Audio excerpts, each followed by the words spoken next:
One thing we're going to be doing this weekend, quite a bit in fact, Magic's newest set, Dominaria. So many spoilers. It looks so awesome.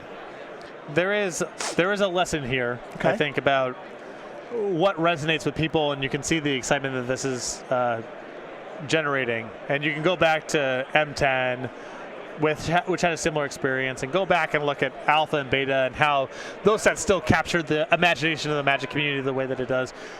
It doesn't have to be that complicated. It does not have to be, I have a whole bunch of, just to pick some mechanics at random here, I have a whole bunch of colorless cards with colored mana symbols, but the text box just says they're colorless. And they involve cards going to exile and then moving the cards from exile into someone's graveyard. Yeah. It doesn't have to be like that for it to be rich enough and compelling enough. And I think if those were things that existed. Just to pick some things going on at random. And I think you can see the reaction. I already got pen on my hand. This stupid stamp. Good. Good. You can see the reaction that the community has to these spoilers and the flavor, the saga stuff, the caring about legendary cards, and it really leans into the flavor of the universe. And I think, like I said, you can learn some lessons from what the community excitement is here and what really resonates with the community at large. It's Magic's 25th anniversary, and this is very fitting of Magic's 25th anniversary, Return to Dominaria, which has a ton of cool cards. We're going to be going over a ton of them all weekend long. We're going to start with the return of Karn. That's where we're going to get things. Karn, Scion of Urza. A lot of conversation about this card. So we'll break down the abilities first. 4 mana, it's a colorless planeswalker. That can be dangerous because that means any deck can play it. 5 loyalty, the +1. Reveal the top 2 cards of your library. An opponent chooses one of them. Put that card into your hand and exile the other with a silver counter on it. Okay. -1, put a card you own with a silver counter on it from exile into your hand. And then the -2, again, starts with 5 loyalty. Create a 0/0 colorless construct artifact. Creature token with this creature gets +1/+1 for each artifact you control, so you're going to create at least a 1/1, potentially more than that. What do we think about this colorless planeswalker? Something we don't see very much, and it looks to actually be a pretty darn good one. Do you want my honest assessment of this thing? I only ever want honesty. Busted. This is busted. This is I totally agree. This is busted. Like, maybe not for modern, although, there's a lot of competition for 4 mana planeswalkers that generate 2 cards a turn, whatever. Yeah. For standard level play, busted.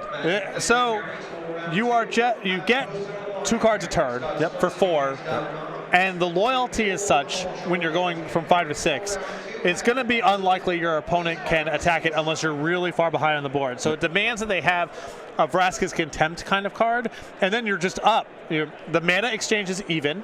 I have whatever I got. Plus, the other thing's still in exile with a silver counter on it, so future Karns can go get it if it's a really valuable thing. And that's great. If they don't have something like that, you're just running away with the game. You're drawing 2 cards a turn, and the burden's on your opponent at all times to play around everything in exile, and there's no burden on you to ever get it. If I flip over, if we're playing, and you have a card, and you flip over Fumigate, and Fumigate's really bad for me, or pick the card, whatever it is. I give you something else, but I'm still forced to play around that for as long as you can control Karn, and maybe for the whole game because you have other cards in your deck. You might be able to get it later. And you're never forced to get the Fumigate. If it's not good for you, you just keep plussing, or you minus your other stuff and keep the Fumigate in exile. And if I ever lean into it, that's just a button you get to hit on this thing on top of all the other buttons that it has going on. Busted. And you know what this thing is really good with? What's that? Llanowar Elves. Just do that on the 3rd turn, and you have a Chump Blocker. So that might come up. And this thing is so, I mean, you want to make sure you have expensive, powerful cards to hit. This card's really modest if you're just flipping over 1 and 2 mana spells the whole game. So it does inform deck building a little bit on that front. You want to be playing, I think, more of a mid-range strategy, more of a control strategy. For example, sometimes beat down decks go to planeswalkers after sideboard to beat control decks. I don't think this one fits the bill. Because if your cards aren't powerful, this is not doing a whole lot. You'd rather have something like Chandra that does so much heavy lifting on its own. Sure. But for mid-range and control strategies, especially being colorless and not really caring a whole lot about how your deck is constructed, I think this is going to be a defining standard card. You got to be really careful I believe, with designing a colorless Planeswalker that any deck can play. Now, finding the right home for it is obviously going to be difficult, but there's a lot of positive things going on with this card. Yeah. You haven't even talked about the ability to make like a construct. I'm not even talking about that. You're not even talking about the third ability. Now that gives you some amount of, there's a artifact matters build that's going on here. Maybe you want to be doing some sort of Tezzeret style thing. Everyone's talking about this card in vehicles. I'm not even talking about that. Yeah. Even if that -2 power was not on this card and it was just the pluses and minuses, I think it would be a defining standard level card. If you do anything with the artifact tokens, that's great. That's sort of a different deck construction challenge, I think. Okay. But I think just on rate alone, the pluses and the minuses, along with that loyalty, I think this card, I'm very rarely on the Planeswalker hype train because there's so much competition at 4, 5, and 6. They make so many Planeswalkers that the likelihood that any of them is the one that becomes the 4X is just very low. Okay. This is one of the ones that I think will be 4X in a lot of decks. Those are his thoughts on Karn, Scion of Urza. It's what again? Busted. Perfect. Busted. Quick break. Pairings are already up for round number 2, so we'll take a short break. Mike's fame. But before we get to that match, we have more Dominaria cards to talk about. Though this one is a reprint. It is Llanowar Elves. This is the card that people are most excited about in... Okay, most excited is a bit hyperbolic. A lot of conversation about how good this card is, how dangerous of a reprint this is. As a game designer yourself, we have seen, they stopped printing mana accelerants for a couple of years. They decided to bring this back, maybe because of Magic's 25th anniversary. But what do you think about this coming back? Is this a good idea, bad idea? It's something that you have to be eyes wide open about. Okay. The card is not the worst gameplay. It's high variance and facilitates expensive spells in its own way, and those aren't the worst characteristics or the worst things to promote. The concern is just this is a tax on your development. Your 3 and 4 and 5 mana cards, particularly your green cards, the ones that interact with this might have to just go out the door a little less powerful than they would have to otherwise. Also, some number of your games have the possibility of really coming down to who won the who won the die roll, or my opponent played Llanowar Elves on turn 1. Did I have a Fatal Push or whatever the 1 mana removal is? And that joke can get old. Okay. But like I said, not the worst gameplay. You're leaning into a lot of nostalgia here, and as long as your eyes wide open about the consequences of this and the things that you have to develop around, you can have a healthy standard format with Llanowar Elves be part of it. I don't mind taking the break either. I think it's fun to say, listen, we put these things in every file, and they're always 4X in one of the best decks in Standard, and we've had to pay a tax on some of our final design calls and some of the numbers on cards. Let's just take a break from this for a little while and see what that looks like. I also don't mind saying, let's give this a shot, and let's just be conscious about what this means and how we have to work around it. I think both worlds can be fine, but you have to be adjusted for both worlds. You can't just do it. Yeah, I think, as you said, kind of eyes wide open on what you're doing and what cards are designed to go along with this. It is kind of interesting to see this alongside Karn. Karn already going to be good on turn 4, being able to cast it on turn 3, as we just went over that card before our commercial break. Pretty dangerous card. But then there's the balance of your deck with Karn needs to have enough expensive or powerful cards to make the Karning actually a powerful thing to be doing. Yep. And Llanowar Elves on turn 5 or 6 isn't anything to write home about, right? Yep. It's a weak hit in your deck. So there's some push-pull there. Okay. It is back. I know a lot of players are excited about working with this, building with this. I don't think it's going to be as good maybe as it was in the old days. We're in Magic's 25th year, 25th anniversary of the game. I think design has certainly gotten better over the years, where before we used to see this and Birds of Paradise and just a bunch of one-man Arbor Elves and just a lot of this stuff all at once. We don't really see that anymore, and I do think they probably designed this set with this card in mind, and we don't want to make it too powerful. And that's the other thing, too, is a lot of times where Llanowar Elves has existed in Standard, as you just mentioned, it's been around a second 1-mana accelerant that's also powerful enough to play in competitive decks. And the difference between, I have 4 Llanowar Elves, and when I'm on the play, it's really great that I have Llanowar Elves if I draw one on my opening hand, but it's not something that's happening every game, versus to go way back, the Fires of Yawgmoth experience, where I have 4 birds and 4 elves every game I'm doing this. Yep. And the games play out very similarly for one another. I think that second accelerant is an important inflection point for how consistent the decks become. And if you just have your 4 Llanowar Elves, it's not like it's happening every game. Yeah, which is good. I mean, different gameplay. Right, exactly. Like that, which is ideal in the world that we certainly do live in. So that's Llanowar Elves. Take care of that one really quick. That one's a reprint. That one's boring. There's so many other cards to talk about. But it's exciting because it's very powerful. Yeah. And it's a tool that Wizards sort of suggested publicly wouldn't be coming back maybe ever, or at least for a very long time. Yep. You get to dust off your alpha and beta copies if you go that far back. So it's a very exciting reprint, even though it's not really going to be selling boosters necessarily, but exciting card to think about, exciting card to build around. We got legendary sorceries, we got sagas, we got a card to the kicker, we got a whole bunch more coming, and historic spells and all the historic cards. Not anymore. We got to go for a legendary sorcery. Ready? Now you know. Yeah. We're gonna go over Karn's Temporal Sundering. All right, so 6 mana, legendary sorcery. That's important. You may cast a legendary sorcery only if you control a legendary creature or planeswalker. Target player takes an extra turn after this one. Return up to 1 target non-land permanent to its owner's hand. Exile Karn Sundering. A lot going on here. Obviously there's a requirement of legendary sorceries to have a legendary creature or planeswalker, and it looks like all these legendary sorceries exile themselves, so you can't recast them because they're obviously very powerful.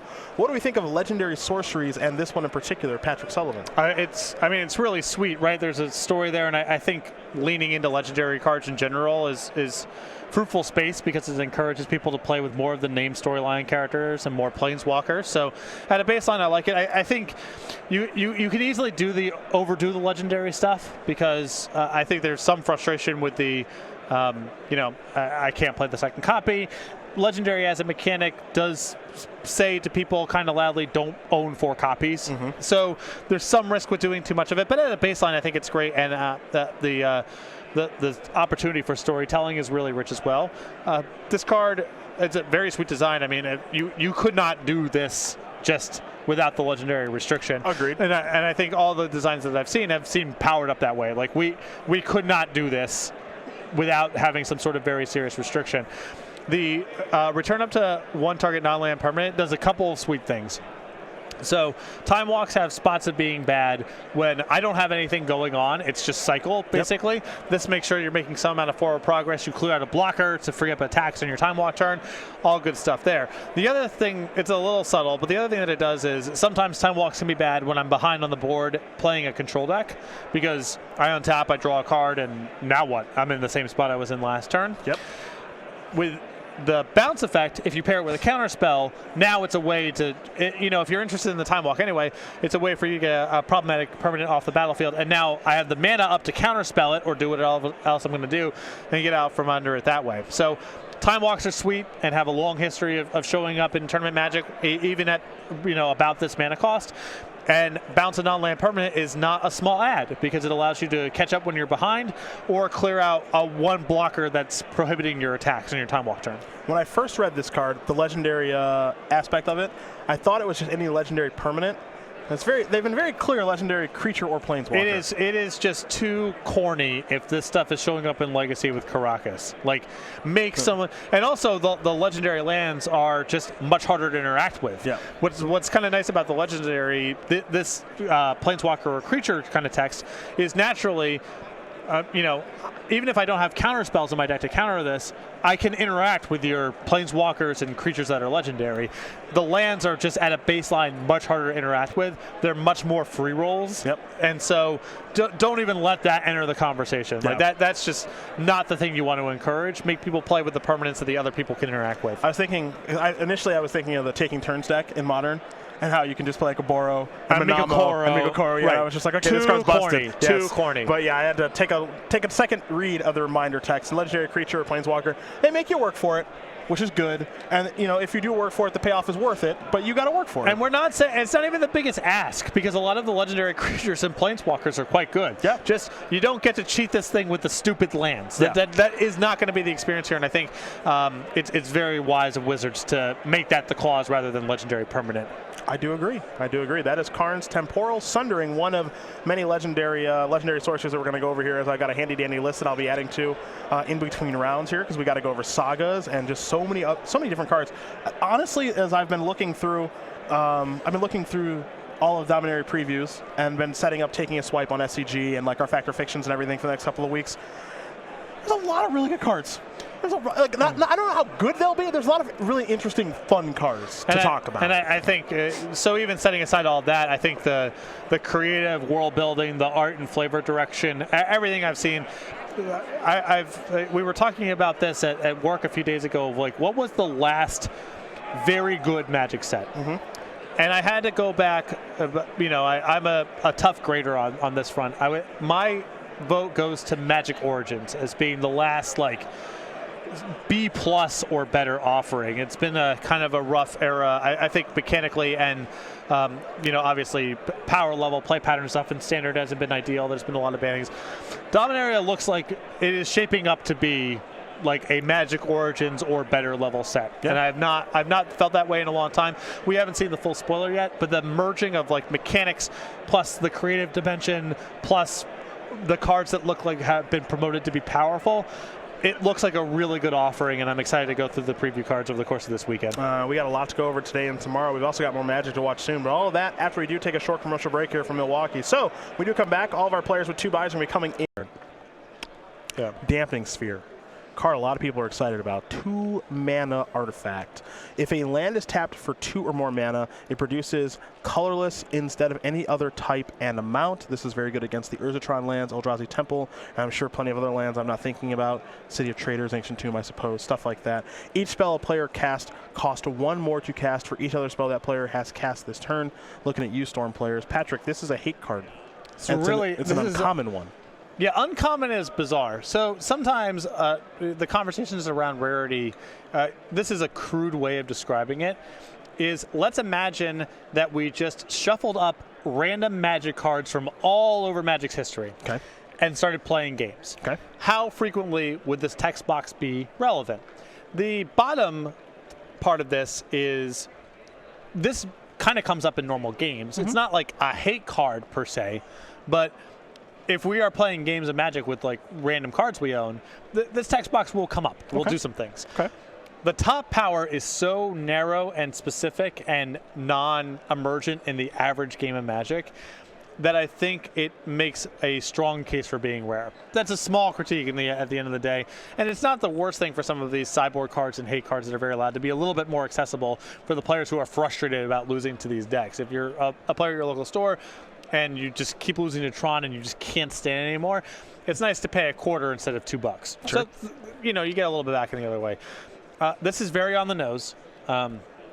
This seems to me extremely good against the decks it's appropriate against, although against Storm, it's always tough in some respects to try to get it done with permanents because they usually have some number of bounce effects that they're bringing in against a wide array of opponents. I think against Thran, this is probably, 2 versus 3 mana is a big deal. If you want to compare to Blood Moon, because often if you're on the draw with a Blood Moon, you're playing on turn 3, the damage is already done. If they have their real draw. This, you get to play ahead of schedule. And so it's probably better against Thran than even Blood Moon even. It doesn't have the same, a card like Blood Moon does things like we saw against Dredge. There's splash damage. It's not just about the decks that are centered around their non-basic lands. Some decks that aren't particularly about their lands can't handle a Blood Moon anyway, and then this card really isn't doing any work for you. But I think against Thran and against Storm, this is, I think against Thran specifically and Eldrazi decks, this is better than Blood Moon, and that is high praise. Yeah, I think this will be interesting because there's a lot of upside. If this works and it sticks on the battlefield, they really can't do their thing. However, this is an artifact, and Thran is very good at beating artifacts and enchantments, as we've seen with copies of Nature's Claim, things of that nature. So it's not impossible for decks to be able to beat this type of card, but it is the kind of hate card for Thran and Storm and probably Eldrazi decks too that they can't go off without having it removed from the battlefield. Exactly. The decks in question don't really function in the face of this card. That's a really good starting point for a sideboard card. You look at something like Leyline of Punishment as an example of. This is a sideboard card, but even when you're bringing it against your opponents, they can play their game against this. Some of their range is cut off, but a lot of their decks still works just fine. This sideboard card is, these decks don't play. They do not play when this card's on the battlefield, and that's a really good starting point. It's on the narrow side, but if you really want to be on top of these decks, great.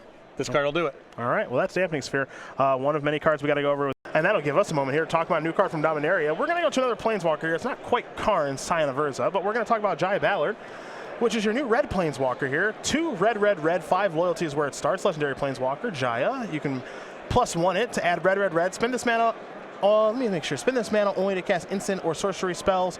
The other +1, discard up to 3 cards and draw that many cards, so Wheel of Fortune-esque. And then -8, you get an emblem with, you may cast instant and sorcery cards from your graveyard. If a card cast this way would be put into the graveyard, exile it instead. What do you think of our new red Planeswalker? It's really rare to see Planeswalkers that don't have a power that impacts the board at all. The ultimate, you can argue, because you can flash back your removal spells or whatever, but the 2+ pieces here don't do anything on the table. So that probably restricts it for decks or matchups where it's not about creature combat at all. This card, uncontested though, is very powerful. So you have the line of 5 mana and get 3 back immediately and do something. 5 mana, fix my hand and threaten to do it. And in any matchup that isn't about creature combat, where this creature, where Jaya Ballard sticks around, that ultimate's going to be profoundly impactful. So this is a hard Planeswalker to evaluate because it's very different from the models we typically see, where I'm generating some knights, I'm killing some things, I'm drawing some cards. I mean, this does draw some cards, but it does it at such a rate that's really suggests it's about getting into the ultimate. Yep. So it's very different than the ones we've seen before. The story is super cool. I mean, these powers all seem like they fit very well into Jaya Ballard's character. Of course. Well defined over the years. But it wouldn't surprise me if this was more of something for Eternal formats than something for Standard. Because this card speaks to me much more about I'm comboing out, or I'm locking you out of the game somehow with Chalice-style pieces, and then beating you with this. It's not a Planeswalker that wins the game on its own in the same way that Gideon allies Zendikar or some of that style of design. Karn. So, Karn, right. Yep. So it's a different thing, but very cool, and I think potentially powerful for older formats. Yes, and this is an interesting one to evaluate. As you mentioned, it doesn't affect the battlefield right away. It doesn't defend itself. Right. Though it does go to 6 loyalty. Upon its arrival, which is a lot of loyalty for a 5-mana Planeswalker. It's also difficult to cast red, red, red. Yeah. So you're mostly going to be a mono red deck or very heavy red splash another color with this particular Planeswalker. We don't oftentimes see Planeswalkers with triple mana in their casting costs. Yeah, it's pretty rare. Well, Jaya Ballard is thematically a very red, very red personality, right? And I think it makes some sense just in the composition of the card to make triple red the casting cost if you want triple red to be one of the plus powers. Sure. It'd be a little weird to see RR3 and then make 3 red. Sure. It just reads kind of odd. So. There's a couple of justifications there. That mana cost also suggests to me, and plus all the collections of powers and where I imagine the card being good, suggests to me that you're supposed to be playing it alongside rituals. It makes, as I've never seen, I'll say this, I've never seen a Planeswalker that a Storm deck would be more in the market for than this. Sure. Because both of the pluses fit very well into what those type of decks try to do. Yep. And that emblem is also the end game of some form or fashion for most Storm decks. Yep. So, it's not going to be the type of card that fits into your creature combat and removal spells framework for Standard, but for older formats, there might be something here. Well, that is Jaya Ballard from Dominaria, one of many cards that we'll be covering from Magic's newest set, celebrating Magic's 25th anniversary. For now, it is time for us to take a commercial break. 3 rounds in the books, 6 to go. So when we do come back for round number 4, of course, we'll take a look at our Players Watch leaderboard. We'll probably pick another Legendary Sorcery to go over, but we got so many cards. Actually, maybe we'll do a Saga. That'd be cool. Because that's a new card type. So we'll take a look at a new Saga, and then we'll watch round number 4. Benalia? Benalia. That looks right. That's what I thought. For some reason, I always think it's something else. History of Benalia. So Sagas are interesting. As the Saga enters, and after your draw step, enter or lore counter, sacrifice after 3. Right. Okay. So enters the battlefield and does the 1, and then on your draw step does number 2, and then the following draw step does number 3 and goes away. Okay, got it. So this is 1 white. So when you cast this, you're going to get a 2/2 white creature token with Vigilance. Then in your next after your next draw step, this goes up to 2, and you get another 2/2. I get another 2/2, and then the third time, trigger this, goes away. Control, get +2/+1 to end a turn, and I sacrifice this thing. Correct. Okay, so. What do you think about this card? What do you think of this mechanic? I love this design space. I think this is really good. First of all, just from a storytelling flavor perspective, you can do some really sweet stuff there. And there's a lot of stuff in Dominaria, I think, that fits the bill. So there's a comparison to Planeswalkers, right? It shows up. There's an ultimate. There's some buttons you're hitting along the way. There's 2 spots where I think Planeswalkers can be a little bit on the frustrating side. One is They don't go away. Yep. It's every turn I'm getting Fate Sealed, or you're brainstorming, or making it 2/2, and there's no end in sight. I can't touch your Planeswalker. Once it's unassailable, this is just happening every turn until I concede the game, basically.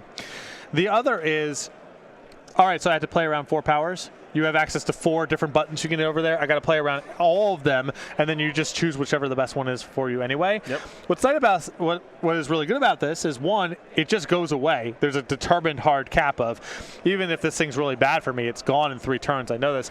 And the second is, I know what's going to happen next turn. There's one thing. There's not a series of buttons that you can push any of them, and I have to play around all of them. It's, I know next turn it's going to be a 2/2 knight. Yep. As opposed to Gideon, where it's like, I have to play around the 2/2 knight, and this attacking as a 5/5, and this making a +1/+1 emblem. Yep. I had to play around all that stuff at all times. So you get a lot of really good storytelling here, and I think these are different than Planeswalkers. They aren't. Planeswalkers encourage a lot of attacking and blocking, and I think that's a healthy thing as a baseline. But this card type, I think, does a really good job of managing what are some of, in my opinion, the worst elements of Planeswalkers. Okay.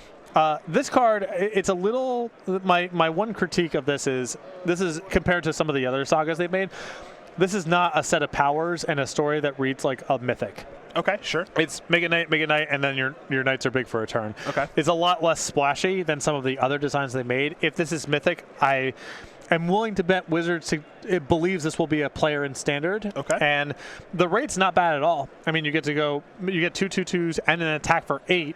Even with no tribal synergies, assuming your opponent isn't killing your stuff. And if you're doing anything with a Night-themed deck, that number 3 power is just outrageous for 3 mana and the 2 tokens you're getting. So we'll see. I'm like I said, I'm betting based on the rarity and sort of the low splash value of the first 2 powers that Wizards is betting on this being a standard level card. We'll see how it shakes out. But I love this design space. I think it's so good. I'd be surprised if this wasn't a standard level card. I am interested to see how this card does play out because it's just so unique. And one thing I've heard from a lot of people is that these are very good multiples, which does make some sense, I think. Oh yeah, definitely. I mean, it's not a legendary enchantment. Right, So. and so that, I mean, certainly the knights you control get +2/+1. Any other knights you're adding to the equation here is just super, super good. Yeah. So the second copy of this does a lot of that work also. Yeah, so play one of these on turn 3, play one of them on turn 4. This isn't Gideon Allies Zendikar level good. A few cards are, but I think there's something going on here that's worth discussing. We're talking about maybe worth play testing with when the new set comes out. So. It's an interesting card, but I do agree with you flavor-wise. It doesn't feel like a mythic. Some of the other ones that we'll go over, like the First Eruption, Fall of Thran, the Mirari Conjecture, those feel like mythics and feel like they're telling a very particular story. Yes. So I think, like I said, the storytelling is really excellent, and there are some similarities to Planeswalkers, but I think some of the more pronounced differences are improvements for gameplay. So happy to see those things in action. All right, what do we go? So I just pick up team, set up a match while we talk about a card. Phyrexian Scriptures is a new saga. This one's kind of interesting, as we'll bring this up here. 2 black. Now, put a +1/+1 counter on up to 1 target creature. That creature becomes an artifact in addition to its other types. That's step 1 of the saga. Step 2. Add Ashnod's Transmogrifier, or whatever that card is from Antiquities. I don't know what you just said. There's an artifact that lets you put a +1/+1 counter on a creature, and then it becomes an artifact. Is that all it does? Pretty much. Okay. How do you know that? I was playing Magic in 1995. Okay. 1994. The second part, never know. I think I can see the artwork for that card. It's like some sort of like oozy ghost thing. Something is inside of looks like a science experiment sort of machine. And yeah. Okay. Second part, destroy all non-artifact creatures. Conveniently, you make your creature into an artifact. You get it. Third part, exile all cards from all opponents' graveyards. What do we think about this saga? Hard to evaluate. A lot of the power rests in the number 2 as opposed to the number 3. Okay. So you get a damnation that's on turn delay, and if everything breaks the right way, you're keeping at least one of your own creatures. If you're playing with a whole lot of artifacts, then this is just a freebie. Okay. So it depends on, again, what kind of decks emerge, what kind of support is there for artifact creatures. A damnation on a 1-turn delay that allows you the hope of saving one of your own is not bad. And there's going to be some decks where the number 3 power, the third chapter, I don't know what you want to call it. You can call it chapter. Where the third chapter is going to be impactful too. So I don't know. It does not seem weak.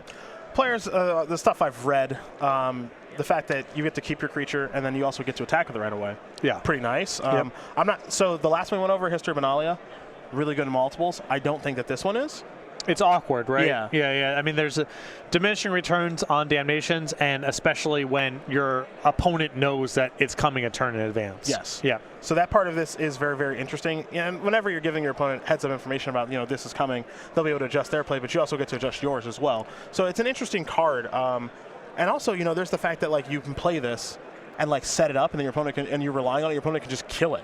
Right. There's that aspect, too. I think this art piece might be...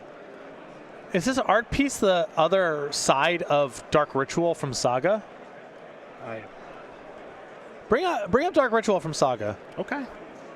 Just in here, just in the booth, making demands. Because the art is like someone in a vat with an arm dangling out.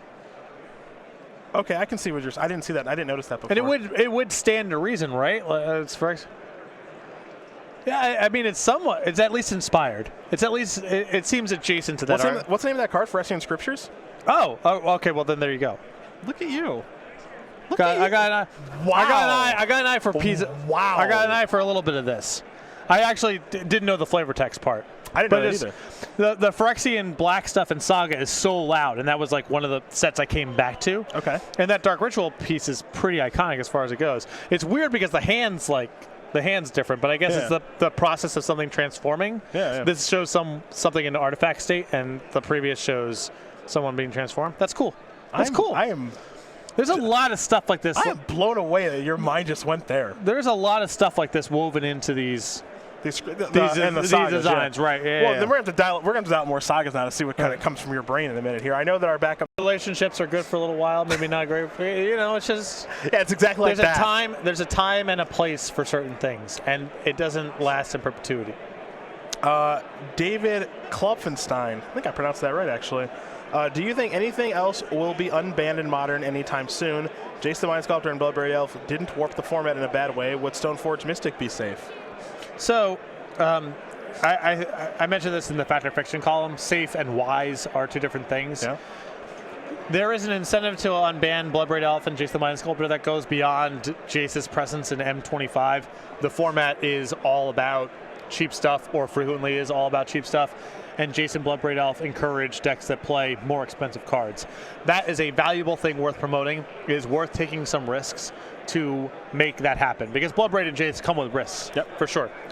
What's the upside of Stoneforge Mystic? It's just one more cheap thing that's powerful that you have to kill. That the game, it's the same story every time too. You're getting like the same pieces of equipment. There's just if there's, let's think about this kind of. Imagine there's many possible worlds. We don't know exactly what the outcome is. Okay. And let's say 70% of the time you unban Stoneforge Mystic and it's just fine. It's a thing going on and whatever. 25% of the time it's one of the best things going on. And 5% of the time we have to strongly consider rebanning this card. Okay. I think that's a fine estimate for how things go. I don't see any incentive to unban if those are the probabilities, because it's just it's just more of the same. It's one more cheap permanent, cheap creature that makes the game a lot about who goes first and who goes second if you can kill the first thing that someone plays, and Modern has no shortage of that, so why bother? Yeah, Stoneforge Mystic is kind of lame to me, personally. I don't know, I've never really been a big fan of that card. It's not even like, getting Batterskull with it and just losing to Batterskull or anything. It's just like, I think what they were trying to do with it was like kind of honest at the beginning, and then like they just printed a lot of good equipment, and it's like, okay, this is like kind of lame. 'Cause I don't mind losing to equipment if someone just draws their equipment and plays it, but like tutoring for it, not that big of a fan of. It's also, you look at a card like Collected Company, which heavily subsidizes a certain class of card. But people use Collected Company in different ways. When people resolve Collected Company, it's different. What happens each time?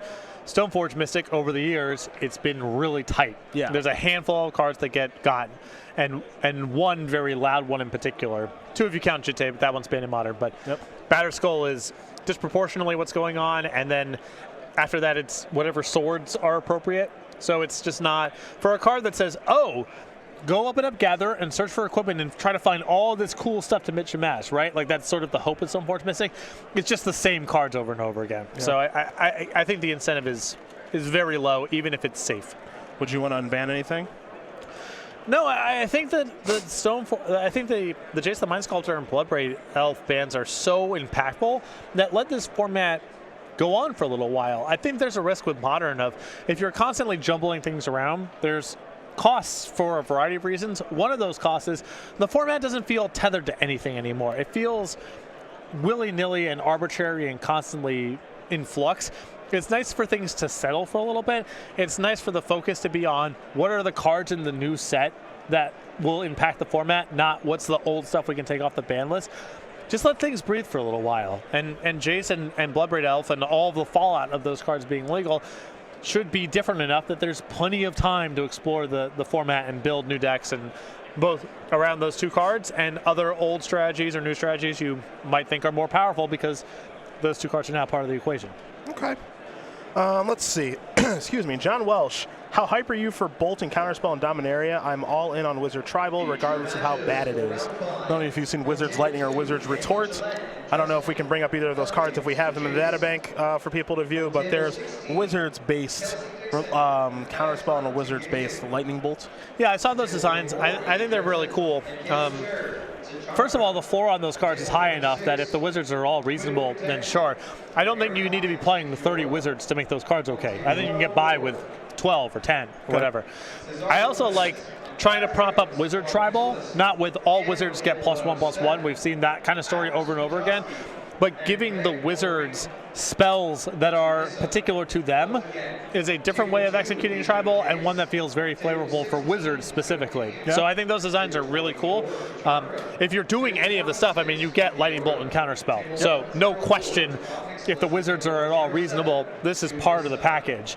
But I like trying to promote them by giving them spells that are cool, rather than just your same, here are some keywords and some stats on your tribe. Yeah, here's some buffing. Right, yeah. Them, We've seen that plenty. Yeah. I think what's resonant about Wizards from a fantasy standpoint is they cast spells. They care about magical energy.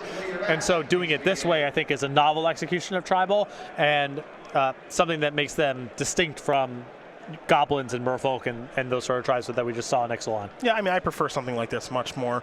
You know, this is just a good card kind of in general. You know, 3 damage for 3 mana. I guess whatever. It's not great. It's not the end of the world, though. Yeah, it's fine. Cancel, not a card that you typically play. Not the end of the world. Yep.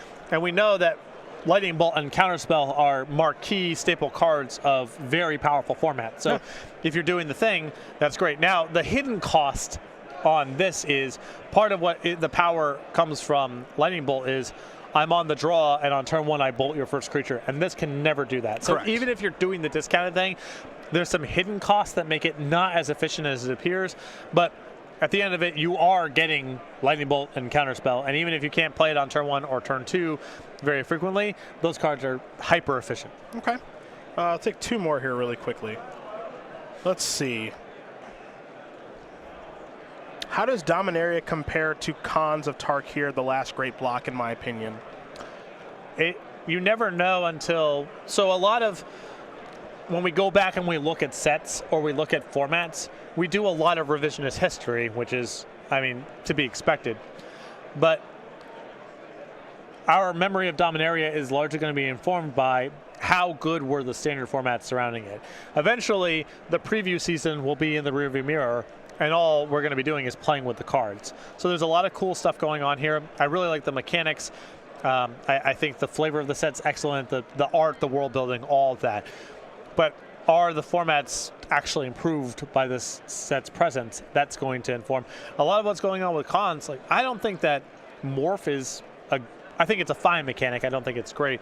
I think 3 colors is an okay foundation for the set. I think the keywords are pretty good, by and large. Not necessarily great, but pretty good. Okay. Why is Khans remembered so favorably? It's because playing Magic with those cards was fun. Mm-hmm. The formats surrounding those sets were fun. And I don't think we have enough information yet to know if Dominaria is going to hit that. I love from a top level, what are the mechanics, what are the themes, where the emphasis be put, how much of the world building and art and creative is merged into what's going on. Dominaria scores very highly so far, so I'm optimistic, but I don't think we know yet exactly how things will shake out. All right, last question, and I know my answer, and I think I know yours. Is there a notable game or match of Magic that yourself and Patrick have played against one another? If not, what were notable, outrageous games you two have had otherwise? So back in the day, Star City Games had the draft opens. Draft challenges, draft opens. Myself and Shaheen Sarani, by far the most dominant players in the draft open. They were 64-player sort of double shootout style where you draft 64 people in the event, 8 draft tables. The winner of each draft then plays in the top 8. And I played in 3 and won 2 of them. Okay. Dominant. Yep. Dominant draft open player. Dominant run. And we played in the finals. Cedric and I had one of these draft opens. I had a mono-white deck. Good curve, but pretty low power, but with an Ajani Collar of Pride. Cedric had a very powerful 3-color control deck, 2 copies of Arc Lightning, which were very, very potent against my deck. And I believe in game 1, I started off turn 1 land, maybe had a play, maybe not. Cedric played a land. And then on turn 2, I played something or nothing, I don't recall. Attacked if I had something. And Cedric drew and discarded a card. An Island Home 6-drop to hand size. That's true. And it was a River Serpent, by the way. I had a Johnny on turn 3 both games and just absolutely trucked him. Yeah. And then took my trophy and was on my way. You still have You still have that Ajani, I think. I still have that Ajani. Yeah. I'm waiting for the right time to give it to you. But Okay. a lot of Magic cards have come into my possession and left over the years. The Ajani is still there. My answer, because I knew that was going to be your answer because you're very predictable. My answer is when we played at Baltimore Nationals in the mid-2000s? Early. Not like mid-2000s. This was 05, 06 maybe? I was like 08. It was like 08. I had Dark Confidant in my standard deck. Yes, you did. So whatever Ravnica was. Yeah. And you were playing Satanic Sly. That was the name of the deck back then. So bad. Red-black with Hit Run and Dark Confidant. Absolutely awful deck. Yep. I was playing Solar Flare. And from turn 4 on, you had a Cryoclasm in your hand. And I had a Ghost Quarter that I would not tap for mana the entire game. And you ended that game with the Cryoclasm in your hand. That game went a long time. Yeah. And I never tapped the Ghost Quarter for mana. You never had to cast a Cryoclasm. I won that match. I got 9th place on Breakers that tournament. Because we played, I think, in the 0-1-1 bracket. That's correct. That is where we played. We played in 0-1-1. I do remember. And I got paired up. I was 0-2. I went on to win many matches in a row after that. I don't think that you did. But, yeah, I remember that because I remember we weren't as good of friends then, but I knew you played Cryoclasm. You really liked that card, and I would not. There's nothing anyone could do to get me to tap that Ghost Quarter. Nothing. To cast any card. It was not a good tournament for me. So that deck was really bad. It was a really not a good deck at all. Really bad. I feel like Fall Thran, which tells an interesting story. Armageddon, one of my favorite effects in Magic, and this is a 6-mana Armageddon, sort of. That's the first part of this card. The second chapter of this saga, each player returns 2 land cards from their graveyard to the battlefield. Same thing for the third as well. So this is a temporary Armageddon, sort of. Sort of. Yeah. But you get to go first with mana on your main phase. Quite a bit of it. So I don't think this, because it's 6 mana instead of 4, and because the lands are coming back, I don't think this quite fits into the same get ahead with some Savannah Lions and Armageddon you type of strategy.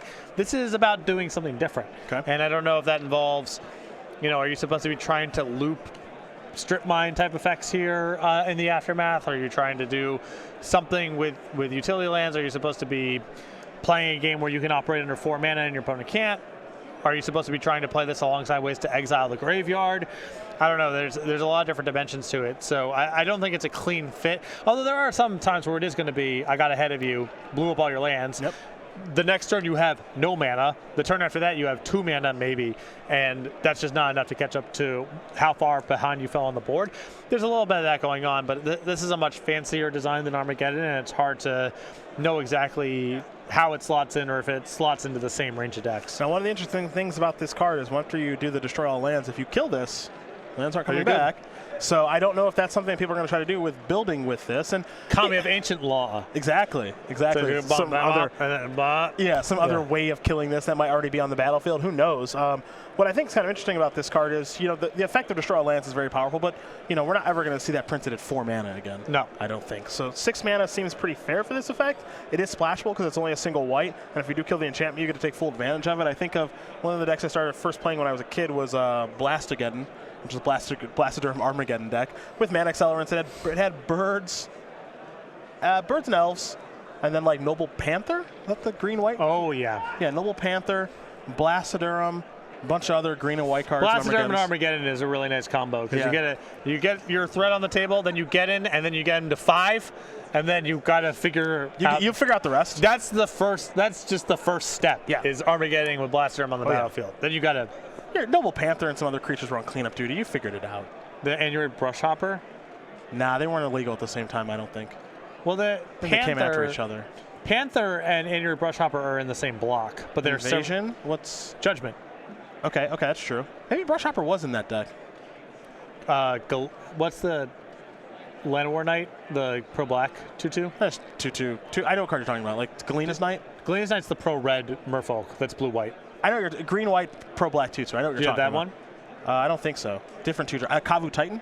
Oh, the Titan. Had that. Good before and after Armageddon. It's either cheap or the setup.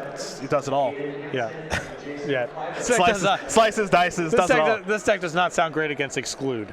But most decks are bad against Exclude. Okay, I didn't know blue cards were good then. Right. I just wanted to catch creatures on Armageddon. Yeah, I got my lesson in Saga where I was drawn to the green Echo creatures because they're just so big for the mana. Yeah. But Echo is a really bad mechanic to build a deck around. There's diminishing return issue. Anyhow, were you a Cradle Guard fan? I was a Cradle Guard fan. I was not a fan of my Gaia's Cradle getting capsized. That was my return. So we all learn at our own pace about this stuff. We all learn. I can't pay anymore. The lessons are universal. Where you get them and what the cards are that are involved, that's different. But we all get the same lesson. Gotcha. So that's Fall of Thran. Unique effect. One of many sagas that we'll cover. We're going to take a look at Knight of Malice and Knight of Not Glory. I don't remember what it is. Grace. Knight of Grace. Okay. Knight of Grace, Knight of Malice. Both of these knights we'll take a look at, and either of them, don't care. Hexproof from a color as opposed to protection from a color. So Knight of Malice, 2 mana, 2/2 first strike, hexproof from white. This creature can't be the target of white spells or abilities your opponent controls. Knight of Malice gets +1/+0 as long as any player controls a white permanent. So this is different from protection like we see with White Knight and Black Knight. What do you think about this change? So I like this path a lot. Protection from color is confusing. And everyone who played back when I played knew the question of why does Wrath of God kill Black Knight, but you can't kill something with protection from red with an Earthquake? Sure. Doesn't make sense. Okay. So you already have the keyword hexproof in your game that has language associated with it, a definition, and it's a word that people encounter. So collapsing a color into that is much more clear about what's going on than having this ambiguous protection, which you actually need to know the rules. You wouldn't be able to know for yourself what that did and did not encompass. So I think that's positive there. And I like this more soft version of protection from color. They've been trying to get away from the binary protection from blue. If you're a blue deck, you can't do anything about this. And if you're not playing blue, this word doesn't matter. Or Swamp Walk. Are you playing with swamps? Unblockable.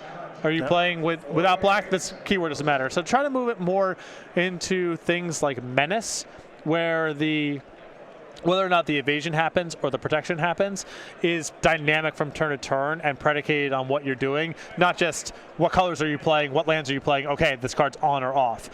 And this is more of that. Hexproof from white could be problematic for your white deck. Maybe your deck is all white interaction and you can't deal with this, but your white creatures can still block. Yep. But this gets better if you have any white permanents. Yep. So how good is this against your white deck is complicated question, and it might actually change from matchup to matchup or even turn to turn, as opposed to previous executions of things like land walk and protection from color, which are much more just on-off switches. Yeah, this is kind of nice. It's more fun for me. And even though it might read a little bit weird because we're used to seeing just hexproof as opposed to hexproof from something, I actually like seeing hexproof from white or hexproof from black or eventually hexproof from green, red, or blue. It's different, but I think it's a much better fix than the protection that we had in years prior. And also from a flavor perspective, it makes sense that this creature that doesn't like the color white wouldn't be able to be targeted by your white cards or have some protection there.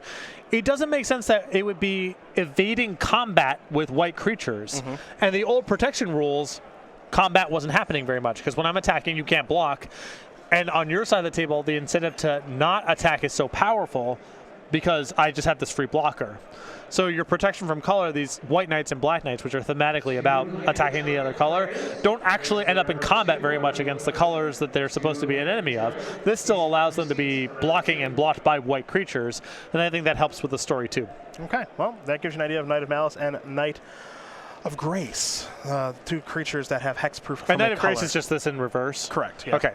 Yeah, that's Knight of Grace. First strike, pro black, or excuse me, pro black, hexproof from black, and it gets +1/+1 as long as any player controls a black permanent. Yeah, and you know, obviously the cycle inspired by, in part, White Knight and Black Knight appearing in Alpha. But I think hexproof from X is a much better way of doing it than protection. For the Red Mage, basic mountain. Hey, how about this? 3 mana. Okay, first chapter. The first eruption deals 1 damage to each creature without flying. Second chapter, you get 2 red mana. Third chapter, sacrifice a mountain. If you do, the first eruption deals 3 damage to each creature. Your thoughts, Patrick Sullivan? The story here is really, really sweet. Of a volcano, you know, that part's cool. Okay. I'm guessing that the various pieces of this card are dissonant enough that you can't really build around it unless as a sideboard card where the first power is good enough against your opponent. And then anything that happens after that is just icing on top. Okay. So the first ability just being able to ping a bunch of stuff, potentially, yeah, a token sec or something. Yeah. There's some token strategy where you want to ping for 1. And then the other 2 powers past that are still upside for you. They're still doing something. The sum of the parts are pretty dissonant. This to me is more of a design trying to capture flavor and feel rather than being like a mechanically satisfying progression of things to do. So... cool design, though. Love the story. I would be surprised if it ever showed up in Tier 1 unless the first power is something you're in the market for just as a sideboard card. I do like the design of this card. It's cool. I like about the sagas. Sagas do really tell a sweet story. Yeah. It's really, really cool. I don't know how many of them are going to be good or great or anything like that, but they all do tell really cool stories. And my favorite part about the sagas, which is going to be a lot of fun to figure out, is how good are they in limited, because they're all weird. Yeah. Because they're all really weird. Like in this one, are you just supposed to play this on turn 3? Where it might not kill anything because you want like your burst of mana for the following turn? Yeah, but no clue. And do you want to have face up on the table that Anger of the Gods is coming? Yeah. Or is it good enough that it doesn't matter? Yeah. I don't know. I have no idea. And all the sagas are so absurdly different that I have no idea like how these cards are going to play at all. You know, some of them are straightforward, right? Like History of Benalia. Okay, whatever. Just like, rate, really simple to quantify. Yeah, make by 2, right. to make by 2 to smush you, you know, on turn 5 or whatever. That part's easy. But a card like this is weird. Like, you know, I don't know what this limited format looks like with regards to like 1 toughness creatures and stuff like that. If you're just supposed to hold this to be able to clean some stuff up, or if I just play this on turn 3 because I want to go from 4 mana to 6 mana on turn 4. And if you go from 4 to 6, then you might play something large enough that survives the third part too. Yep. So, for constructed implications, though, I would be surprised. Yeah, I'm interested in these cards. That's for sure. We got more. Cool. We got more sagas to go over. Goblin, I think it's a Chainwhirler. I want to call it Chainflinger. Goblin Chainwhirler. Have you seen this thing yet? I have. Red, 3/3 first strike. When Goblin Chainwhirler enters the battlefield, he deals 1 damage to each opponent and each creature and planeswalker they control. What do we think about this beater? This is really bizarre to have appear in the same set as the saga that we just saw. That was enter the battlefield, deal 1 to everything. For 3 mana red rares. That's bizarre. Look, if you're trying to play a token deck, it ain't going to work. How about that? The rate on this card's very good, of course. The deck building restriction of triple red is significant here, but it's a lot of numbers. If they enter the battlefield, triggers of any value to you or any value in the metagame, you're not paying a large cost on that because a 3/3 first striker for 3 is not a bad rate. Yep. Most of this is coming from the deck building cost of needing to be triple red. But that is bizarre. Card. That is bizarre. Yeah. To have in the same set. This has been a growing critique of mine that Wizards seems to be. I think it's good to be mindful of how many, particularly rares and mythics, you have in your files that do the same thing or are too similar. this really jumped out at me in Ixalan with the number of red rares that are either repeat or poly deal 3 damage. Deal 3, it's so many of them, and it's already weird to do in a file that has Lightning Strike as a marquee reprint. Anyway, the Antiquities War, I think, is another one. That's a different card. I don't know. Yeah, can we get that? Oh, you want the Antiquities War? Yeah, I guess he's running the broadcast now. Just as to another thing to my point, and the more that I go through these files, the more that I see designs that seem a little too close to me. I don't even know. I know this and the Saga are quite a bit different, but how many instances do you need? Enter the battlefield, deal 1 to everything among 3 mana red rares. I think 1 or 0%. Wait, do you want the red one that deals the damage, or do you want the Antiquities War, which is it's a blue card? I want the Antiquities War on the screen. Okay, we don't have it. Okay, well, it's like so it's I won't be able to recite the exact text box here, but it's a Saga with 1 and 2 Impulse. Okay. Or top 5 and get a card, top 5 and get a card. And then it has some output based on artifact creatures. Okay. It might make something equal to artifact creatures, some such. And it's weird for me to have. It's weird to me to have that in the same file as Karn, because it's both 4 mana, impulse, output based on artifact creatures. Sure. Okay. So even that is a little too. I know they're very different. They play very differently. One's blue, one's colorless. But those are a little close on the read. That I'm like this. It's a little odd to see these in the same set. Okay. And this and the Red Saga to me is definitely too close. Sure, so, the First Eruption. You know, I think both the cards are sweet designs, and the flavor of them is very different. They aren't the same mechanically, but a little homogenous. How do you feel about Steel Leaf Champion? Haven't seen it. Big green creature. Green, 5/4, cannot be blocked by creatures with power 2 or less. So pretty tough to chump block. Yeah, a sweet design. Again, the deck building cost of your mono green or close to mono green deck has to be in the market for attacking. You know, only so many decks like that emerge over Magic's, you know, your average standard season. But definitely not shabby on rate. I mean, can't chump block it, and hits very hard, and so like when you make great playoff Llanowar Elves. When you make a card like this, like Leatherback Baloth before, remember when Leatherback Baloth came out like years ago and people were like, whoa, that thing's really pushed. Didn't really have much of an impact. So, you know, there's so many things that go into whether or not cards show up and what are the shape of metagames that it's not like Leatherback Baloth's not a powerful card, even if it doesn't show up. It's what are the surrounding pieces? What are the incentives as far as the dual land goes? Is it easy or hard to build multicolor decks? The harder it is to build multicolor decks, if the dual lands are bad, that leans you more into wanting to do this kind of stuff because you want to be monocolor anyway. Okay. Llanowar Elves, that's a big deal for a card like this. If you're doing this on turn 2 some amount of the time, that's a very different equation than doing it on turn 3. And then it's just what do the removal spells look like? Is the format defined by Wrath of God and really good terminates? And if that's the case, any creature that needs to untap to do anything that costs more than 2 mana probably won't show up in winning decks. If the format isn't about that sort of thing, and mono green is a deck that you can reasonably build, then this card could be 4x in one of the top decks of Standard. It's not, is this card good or bad? It's just, what are the surrounding factors that cause decks to be good or not? Yeah, that's interesting. You know, like Leatherback Baloth wasn't. It's good in the abstract, but it wasn't a big deal in its format. This one could be good in the format, maybe not. Like if a card like Leatherback Baloth or something like this, which was obviously somewhat pushed, doesn't really show up, is that a failure or anything like that? I don't really know how people look at that. No, well, it's weird because people kind of just analyze the reality that they know, and that's reasonable. I think a lot of game design work is probabilistic. It's reasonable to say, I think that if this card gets printed, 20% of the time it'll make a presence in Standard, and 80% of the time it won't. That means that it's a not probable roll of the dice that it's going to be good enough. That doesn't mean the card's bad. And sometimes we do live in the 20% of the time that the card hits for whatever reason, and everyone's like, yeah, Steel Leaf Champion, so powerful, so much more powerful than Leatherback Baloth. Look how much this card showed up versus Leatherback Baloth. I think this card is more powerful, but it's close. And whether or not those cards show up or not is not a failing of if this card doesn't show up, it's unlikely that if you made it a 6/4 it would show up. Okay, sure. That's probably not the inflection point, right? It's what does the removal look like and how good are the incentives to play a mono green deck.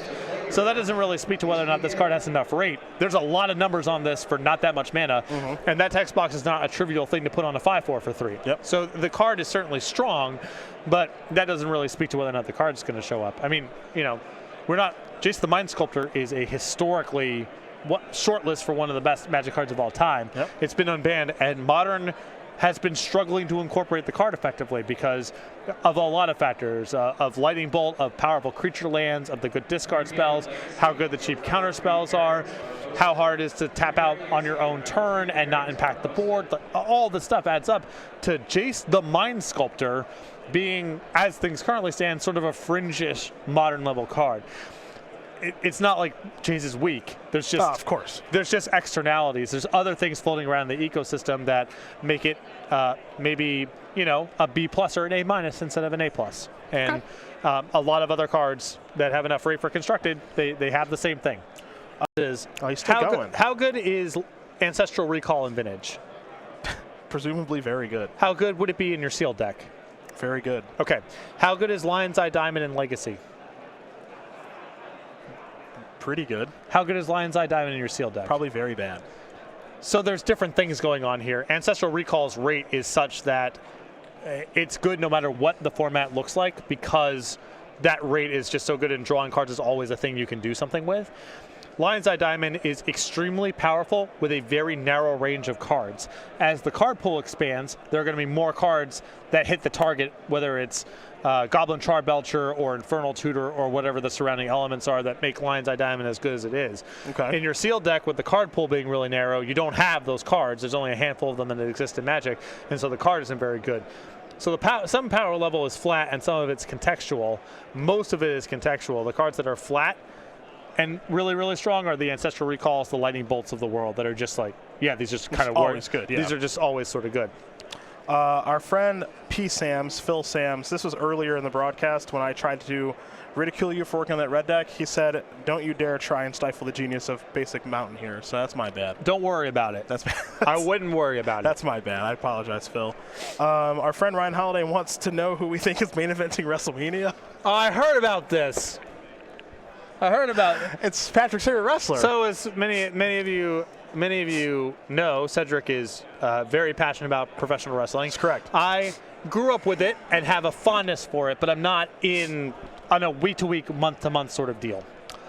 So I asked Cedric, who's main eventing WrestleMania, and you said and I was like, just stop, just don't even. He cut me off. Don't even finish. I didn't get to say Min Reigns, and he cut me off. And against Brock Lesnar. Oh my! I can't. Brock Lesnar, yeah. I can't imagine. They've been trying to get him over for a half decade now. About 5 years. And no one will ever care.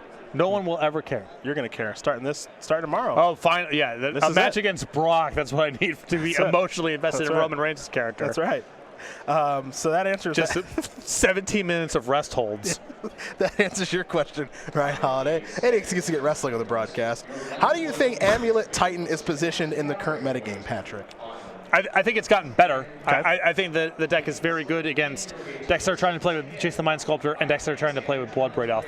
It wouldn't be my first choice because I think the deck just doesn't handle the turn 3.5 matchups very well, and I still think Modern at the end of the day, I'm more concerned, even though Jun's very popular right now, I'm more concerned about beating the Infects and Affinities and Burns of the world typically than trying to beat the decks that are trying to play turn 4, 5, and 6 beyond. I think they're just fundamentally less powerful strategies. But if people are just sort of gravitating to the new toys, I think Amulet Bloom is a very good choice right now. I think it's actually pretty good. Matthias on 4 and 2 with that deck Eric right Hawkins. now. Merfolk Trickster is the card I'm looking at here. I'd love to discuss if we can. As we get ready for our next match. Eric getting that one over with pretty quickly, so we will get ready for a second match here. But it doesn't surprise you too much that we've found a way to get some Merfolk into the 25th anniversary and everything else that we can do with this cool set. And we don't even have all the preview cards yet, which is also pretty exciting. But our Merfolk Trickster, blue, 2/2, Flash Merfolk. When Merfolk Trickster enters the battlefield, tap target creature and opponent controls. It loses all abilities until end of turn. What do we think about this one? I think this is a really cool design. Feels very appropriate for a Merfolk wizard. The rate is, 2/2 flash for 2 with a power that interacts on the table. Some of the amount of the time it's just going to be tapping down a blocker, tapping down an attacker. There's going to be some times where this can actually swallow up an attacker, kill something depending on what the abilities are. Some rules package associated with loses all abilities. It's not the clearest thing what that means in every single spot. Yep. And that's a little bit of a cost to do, especially at uncommon as opposed to rare, but a really cool design, feels appropriate for a Merfolk wizard, and I think a reasonable constructed level card.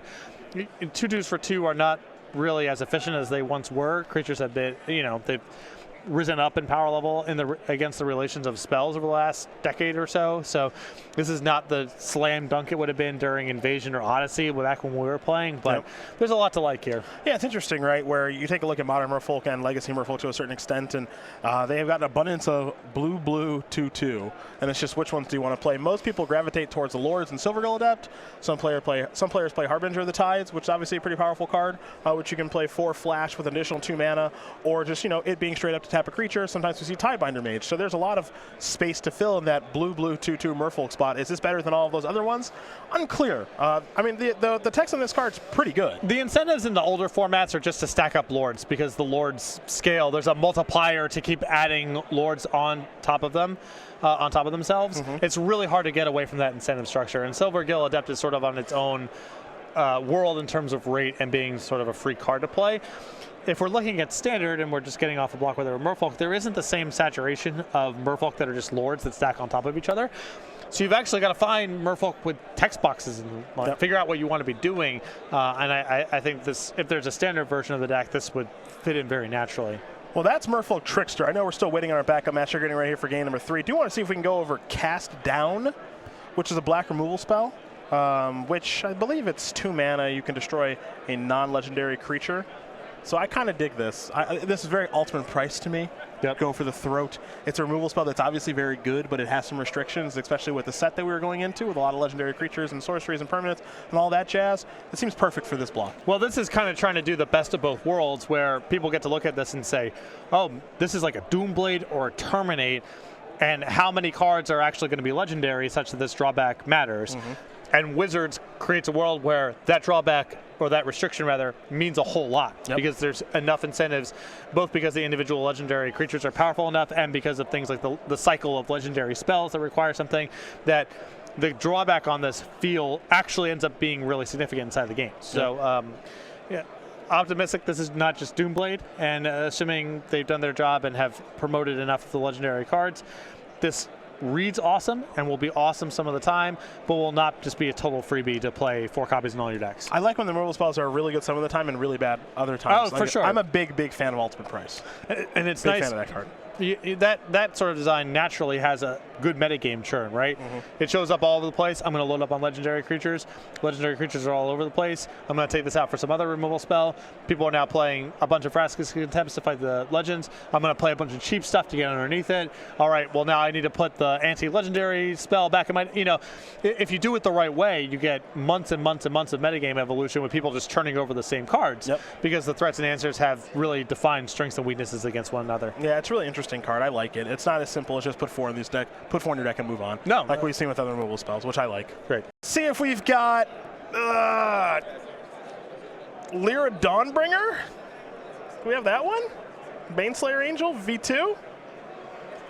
I'm proud of you. You've looked a lot of the previews so far. Yeah, I've been on top of it. I'm actually pretty impressed. It's the first set where, in a long time, not to be too frank about it, where I've looked at a handful of designs and not gone, ugh, just close my browser. So I'm really excited for this one. Lyra Dawnbringer, 5 mana, 5/5, flying, first strike, lifelink. Other angels you control get +1/+1 have lifelink. Legendary creature. Baneslayer Angel-esque. Oh, you're definitely trying to get some of that equity for sure. Yeah, so this is, I know that Baneslayer Angel is one of your analogies a lot of the time, where if that card is good in the format, you probably have a healthy format. Right. So this probably falls in the same camp. Oh, definitely. And if you actually got a Angel deck to come out of it some way or another, that would be a bonus. Really sweet design. I think the idea of this hanging around in the standard format with Torrential Gearhulk, the Scarab God, and Ravenous Chupacabra is low, but a really cool design, and I would be thrilled if this showed up in a competitive deck. I am skeptical, however. All right, last one before we take a commercial break. Squee the Immortal. I've not seen this. Ooh, okay. Squee the Immortal, if we have that one. Everyone loves the Squee. This one's a little bit different than Squee Goblin Nibob. 3 mana, 2/1. You may cast Squee the Immortal from your graveyard or from exile. Basically, it can never die. So this is a great design too, because you're getting the Squee mileage of Squee. Squee doesn't die. Squee has powers that allow to evade death or get out of really tragic circumstances without it all being about I don't cast my Squee. I just use it to. I just discard it to various things.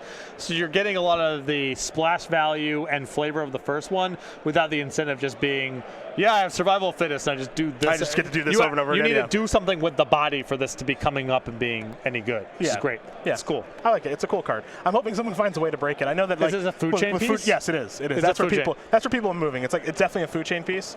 Might take over the Miss Hollow Griffin spot, which could be good. So yeah, I'm actually kind of excited about this one a little bit. Yeah, this is sweet. We do have a backup match coming now. The Mirari Conjecture, not Mirari's, the Mirari Conjecture. Have you seen this one? I've not. 5 mana, 4 and a blue, very easily splashable. First chapter of the story, return target instant card from your graveyard to your hand. Second chapter, return target sorcery card from your graveyard to your hand. Third chapter, until end of turn, whenever you cast an instant or sorcery spell, copy it. You may choose new targets for the copy. Very cool from a story standpoint, what's going on with this card, but it is a spell that does not impact the battlefield upon resolution. What do we think about this one? I think this card's very good. Okay. So if you get back something, you are right that it doesn't impact the board. Keep in mind, when you go to number 2, you're doing it with all your mana untapped. Yep. So if you can survive the one turn where you pick up an instant, then on your second turn, pick up some Sorcery Sweeper and cast it. Okay. Now you're up the instant, and then whatever you copy on the next turn. So the floor on this card is pretty high because if you bring back an instant and they kill this thing, it's not the end of the world. Mm-hmm. If you pair it with a sweeper in a spot that's good, then you're way up on the exchange. To say nothing of, what if you just have other instants and sorceries going on that are good to copy? Yeah. So, doesn't play the best with counter spells insofar as the number 3 power doesn't play with counters. But it's not a bad thing to pick up your counter on the first time around. All this is predicated on you having the breathing space, assuming you aren't too far behind on the board. But if you're at neutral or to slightly ahead of that, slightly behind that, and you have reasonable selection, this card seems very good to me. This seems like, at least to me off the top of my head, it seems like a nice card to sideboard in Blue Mirrors maybe. Mm-hmm. Though this is a card that you have to tap 5 mana on your own turn to try to resolve in Blue Mirrors, stuff like that. Might be a little bit risky to do that, but if this does resolve, you're going to get a lot of value from this. And that third chapter, there's a lot you could do with that, I think. Well, the card plays, I think, at a baseline very well with card drawing spells. I know that sounds obvious, but no matter what the game state looks like, it's a powerful thing to get back and then a powerful thing to copy a bunch of times. So if you have some card drawing and some sweepers, that's a really strong pairing. A couple counter spells. We're not talking about stuff that's a stretch to play in your blue spell deck anyway. Mm-hmm. So I think the most natural pairing for this card involves a lot of card drawing because of the 3 power, and it's something that you can always get back on the number 1. But any of the normal selection of blue control stuff, I think is going to play very well here. Pretty cool card, really sweet design. See where this one does show up, because I think it's going to show up somewhere. Just hard to predict where, because it is such a unique card. I think that if you were playing, let's say, some sort of blue control deck, and you were in a mirror match against some sort of green value style mid-range or control deck of the opponent, mm-hmm. this card would be excellent. Okay. Yeah. Well, we're going to keep our eyes on that. That is the Mirari Conjecture. Cards have some weird names in this set, so try to get them right as best. I want to take a look at Yawgmoth's Vile Offering, a legendary sorcery, and it looks to be a pretty good one. Now, we already went over Karn's Temporal Sundering, and we'll make sure that we do go over all of the legendary sorceries if we can here this weekend. We got a full day tomorrow, too, as you do know. But Yawgmoth's Vile Offering is a 5 mana black sorcery, 4 and a black, so splashable. You must control either a legendary creature or planeswalker. Put up to 1 target creature or planeswalker card from a graveyard onto the battlefield under your control. Destroy up to 1 target creature or planeswalker. Exile Yawgmoth's Vile Offering. Your thoughts? Same deal as before. The question is just going to be how frequently can you enable this? Because this is way above rate. Keep in mind that it's either graveyard on the reanimation, and it's creature or planeswalker. So even your control opponents who are pretty light on cooperating will have some stuff to get back.